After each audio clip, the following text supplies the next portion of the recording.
ఒక వ్యక్తి pan addiction నుండి రికవర్ అవుతున్నప్పుడు కొన్ని జుగుప్స కలిగించే ఆలోచనలు వస్తాయి. ఫర్ ఎగ్జాంపుల్, నీ క్లాస్మేట్ని నేకెడ్గా ఊహించుకో, నీ బాస్ నీతో అసభ్యంగా బిహేవ్ చేసినట్టు ఊహించుకో, మీరు చర్చ్లో ఉన్నప్పుడు ఒక బాడీ పార్ట్ ఇమేజ్ మీకు గుర్తు రావటం. I'm sorry for being graphic, but these are real intrusive thoughts and images of a person in the addiction. చాలా ఆందోళనకి గురిచేస్తాయి ఈ ఆలోచనలు.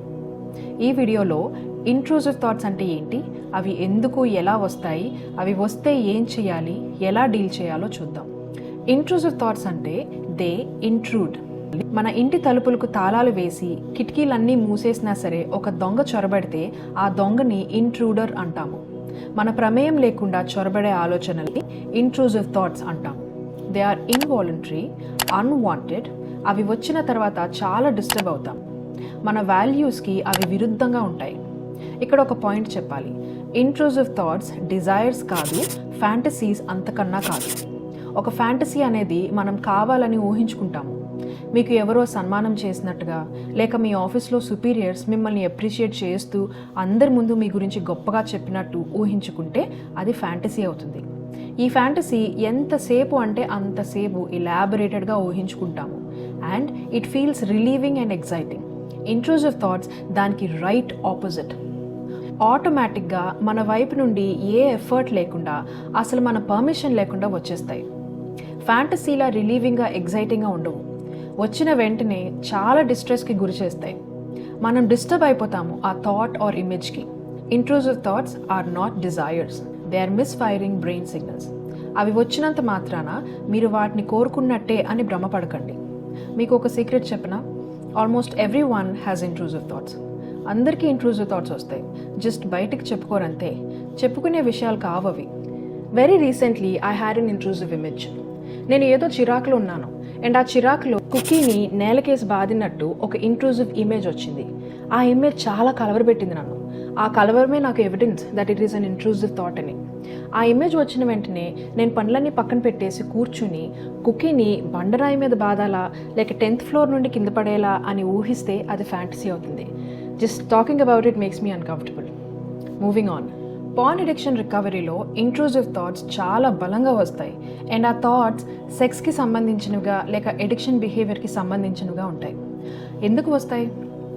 బ్రెయిన్ పాన్ ఇచ్చే డోపమిన్ లేకుండా అడ్జస్ట్ అవ్వడానికి ప్రయత్నిస్తుంది కాబట్టి. ఈ ఇంట్రూజివ్ థాట్స్ ఒక withdrawal symptom, the white bear effect. ఏదైతే చూడకూడదు అని సప్రెస్ చేస్తామో అది స్పాట్లైట్ వేసినట్టుగా యాంప్లిఫైడ్గా కనపడుతుంది. Don't watch pan, don't even think about pan అనుకుంటే పాన్ గురించే ఆలోచిస్తాం. It's not just for addicted brains, it is normal brain behaviour. సరే, ఇప్పుడు ఇంట్రూజివ్ థాట్స్ని ఏం చేయాలి? ఏమీ చేయొద్దు. ఆ థాట్స్ వస్తాయి, వెళ్ళిపోతాయి. అవును, చాలా ఇబ్బందికి గురి చేస్తాయి, but we need to learn how to sit with that discomfort. They will eventually fade. మన బ్రెయిన్లో రోజుకి కొన్ని వేల లక్షల థాట్స్ వస్తాయి. Thoughts are random mental events. ప్రతి థాట్ని పట్టించుకుంటూ పోవడం సాధ్యమా? అలానే ఇంట్రూజివ్ థాట్స్ కూడా వదిలేయండి. Don't engage with it. మన బాల్కనీస్లోకి పావురాలు వస్తాయి కదా, అవి వచ్చి ఎంతసేపు ఉంటాయి? వాటిని ఏమీ డిస్టర్బ్ చేయకుండా ఉంటే ఒక 2 to 3 minutes ఉండి ఎగిరిపోతాయి. బట్ ఆ పావురంతో నువ్వెందుకు నా బాల్కనీలోకి వచ్చావు, నీకు ఎంత ధైర్యం, నేను ఎవరైనా పంపించారా, అసలు ఎంతసేపు ఉంటావు అని దాంతో పెనుగులాడుతూ ఉంటే all our day becomes about that intrusive bird. Intrusive thoughts కూడా అంతే. అవి వస్తాయి, వెళ్ళిపోతాయి. ఆ ఆలోచనలతో ఆర్గ్యూ చేసినా, ఎందుకు వచ్చాయి అని అనలైజ్ చేసినా, ఆ ఆలోచనలు బట్టి మనల్ని మనం జడ్జ్ చేసుకున్నా, ఇక్కడ నుండి అర్జెంటుగా వెళ్ళిపో అని అవి వెళ్ళే అంతవరకు చెక్ చేసుకుంటూ ఉన్నా ఆ థాట్ని మనం పెంచి పోషించినట్టే. అవి ఎన్నటికీ పోవు సరికదా, ఇంకా బలపడిపోతాయి. We feed those intrusive thoughts with our attention and emotion. మరేం చేయాలి?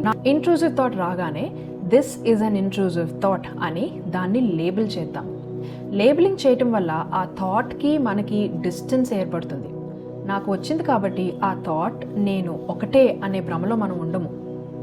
ఆ థాట్తో ఎంగేజ్ అవ్వకుండా వెళ్ళిపోనివ్వండి. ఫుట్పాత్ మీద నిలబెడితే మీ పక్క నుండి కార్స్ వెళ్తూ ఉంటాయి కదా, వాటిని మనం పుల్ చేయము, పుష్ చేయము. We just let them pass. అలానే ఈ థాట్స్ని కూడా పాస్ అవ్వనివ్వండి. అటెన్షన్ని బాడీ వైపుకు మలచండి. థాట్స్ మన మైండ్లో ఉంటాయి. బాడీ వైపుకి తిప్పి observe what your wearing, focus on your breath etcetera. ఇక్కడ ఇంకొక విషయం, ఆ థాట్ వెళ్ళిపోయిందా లేదా అని చెక్ చేసుకోవద్దు. I know we tend to do the things we're told not to, but it's a skill we build. మనం రియాక్ట్ అవ్వని ప్రతిసారి, జడ్జ్ చేయని ప్రతిసారి మన బ్రెయిన్కి ఒకటి నేర్పిస్తున్నాం, ఈ సిగ్నల్ అంత ఇంపార్టెంట్ కాదు అని. ఆ థాట్స్ ఆపటం ఆపేస్తుంది. బైబిల్లో resist the devil, he will flea from you అని ఉంది. ఈ వీడియోలో ఇంట్రూజివ్ థాట్స్ని ఏమీ చేయకుండా వదిలేయమంటున్నారు అని మీరు అనుకోవచ్చు. మీరు పార్న్ అడిక్షన్ నుండి బయటికి రావాలనే డెసిషన్ తీసుకుని ఆ విధంగా ప్రయత్నించడం అపవాదిని రెసిస్ట్ చేస్తున్నట్టు కాదా? ఆ జర్నీలో భాగంగా ఇంట్రూజివ్ థాట్స్ని ఎలా డీల్ చేయాలి అనే స్కిల్ని నేర్చుకుంటున్నాం. Let's not be confused. Thoughts వచ్చినప్పుడు లెస్ రియాక్షన్, లెస్ ఇంపార్టెన్స్ ఇస్తే thoughts become less. I hope this helps.